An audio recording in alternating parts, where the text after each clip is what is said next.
नमस्कार, आप सभी का स्वागत है धार्मिक बातें यूट्यूब चैनल पर। दोस्तों, आज हम बात करने जा रहे हैं गरुड़ की। आपने कई बार देखा होगा कि गरुड़ का जिक्र रामायण में भी कई बार हुआ है। आज हम उसी गरुड़ के बारे में आपको बताने जा रहे हैं। आज हम आपको बताने जा रहे हैं गरुड़ के जन्म से लेकर उनके जीवन की कथा। अपने नाग पुत्रों की सहायता से कद्रु ने छल पूर्वक विनिता से बाजी जीत ली और विनिता उसकी दासी बनकर रहने लगी। अपने पहले पुत्र अरुण के शाप के कारण दासत्व का जीवन व्यतीत करती हुई विनिता उस शाप से मुक्ति पाने के लिए अपने दूसरे पुत्र के जन्म की प्रतीक्षा करने लगी। समय आने पर विनिता के दूसरे अंडे से महाशक्तिशाली गरुड़ पैदा हुए। उनकी शक्ति, गति, दीप्ति और बुद्धि विलक्षण थी। आंखें बिजली की तरह पीली और शरीर अग्नि के समान तेजस्वी था। जब वो अपने विशालकाय पंख फड़फड़ाकर आकाश में उड़ते तो लगता जैसे स्वयं अग्निदेव आ रहे हो। जब गरुड़ ने अपनी माता को नाग माता की दासी के रूप में देखा तो उनसे उसका कारण पूछा। विनिता ने गरुड़ को कद्रु के साथ लगी बाजी के विषय में बताया। गरुड़ ने अपनी माता को इस शाप से मुक्त कराने की ठान ली और नागों के पास जाकर बोले, मेरी माता को दासत्व से मुक्त करने के बदले में तुम्हें क्या चाहिए?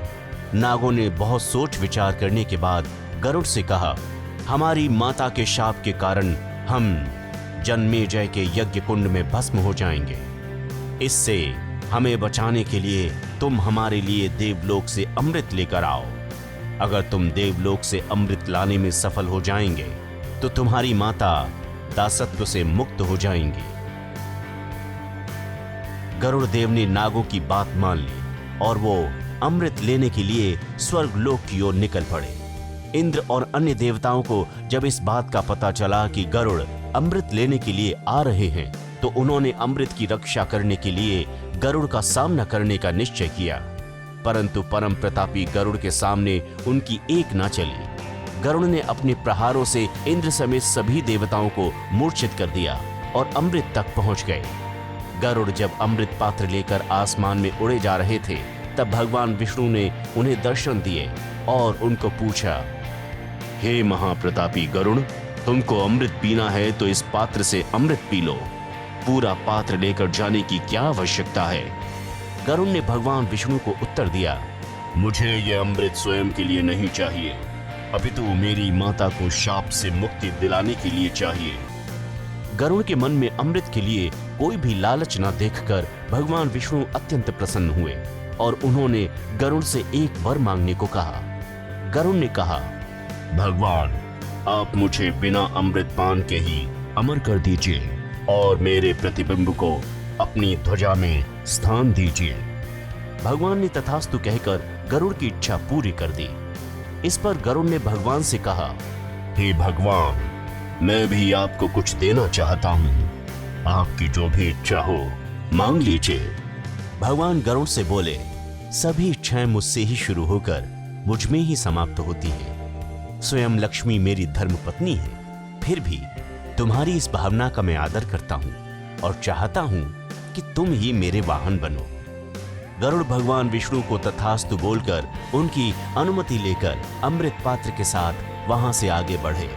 अब तक इंद्र की मूर्छा भी भंग हो चुकी थी और उन्होंने जब गरुड़ को अमृत पात्र के साथ उड़ते हुए देखा तो अपने वज्र से उन पर प्रहार कर दिया। जब वज्र के प्रहार से गरुड़ को कोई भी हानि नहीं हुई तो इंद्र ने गरुड़ से कहा, पक्षीराज, आप इतने पराक्रमी और बलशाली हैं, मुझे आपसे शत्रुता नहीं मित्रता चाहिए। गरुड़ ने इंद्र की मित्रता स्वीकार कर ली। उसके बाद इंद्र ने गरुड़ से निवेदन किया, यदि आपको इस अमृत की आवश्यकता नहीं है तो ये हमें वापस दे दीजिए, क्योंकि आप जिस किसी को भी ये अमृत देंगे वो लोग हमें बहुत हानि पहुंचाएंगे। गरुड़ ने इंद्र को अपनी माता की नाग माता कद्रु के साथ लगी बाजी और उसके परिणाम स्वरूप उनकी माता के दासत्व की बात बताई। इंद्र ने गरुड़ को बताया कि किस प्रकार विनिता ने नागों के छल के कारण बाजी हारी थी। गरुड़ को नागों पर अत्यंत क्रोध आया और उन्होंने निर्णय किया कि अब ये नाग ही उनका भोजन बनेंगे। उन्होंने इंद्रदेव से कहा, देवराज, मैं ये पात्र नागों को सौंपकर अपनी माता को दासत्व से मुक्त करना चाहता हूँ। उसके बाद उनके अमृत पान से पहले ही आप उसे वहां से उठाकर वापस स्वर्गलोक में लाइएगा। इस प्रकार इंद्र से सहमति होने के बाद गरुड़ अमृत पात्र को लेकर नागों के पास गए और उनसे अपनी माता को दासत्व से मुक्त करने को कहा।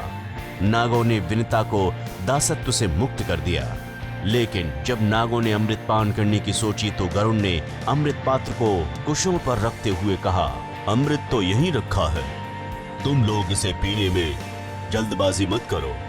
पहले स्नान कर पवित्र हो जाओ, उसके बाद पवित्र शरीर और मन से अमृत का पान करना।